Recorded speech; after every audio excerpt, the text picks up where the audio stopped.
આજે છે શુક્રવાર 29/5 અને આજે અમે જઈ રહ્યા છીએ મારા ત્રીજા કીમો માટે. હવે મારા વતી તો અમે જઈ જ રહ્યા છીએ, પણ ત્યાં જઈશું, લોહીના રિપોર્ટ થશે, રિપોર્ટ સારા આવશે તો દાખલ કરી દેશે. બસ હું તો એ જ પ્રાર્થના કરું છું, દાખલ કરી દે તો આ 3 દિવસ અને 6ઠ્ઠો મહિનો એટલે 11 તારીખે મારો બર્થડે આવે ને ત્યાં સુધી હું મસ્ત મજાની થઈ જાઉં ને એટલે તો જોઈએ છે શું થાય છે. આમ તો મને વિશ્વાસ છે, કારણ કે આ વખતે મેં બહુ સાચવ્યું છે.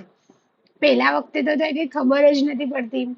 પહેલા કીમોમાં તો કે શું કરવું શું નહીં, ખાવું પીવું કંઈ સમજાતું નહોતું. પણ આ વખતે તો મેં બહુ જ ધ્યાન રાખ્યું છે.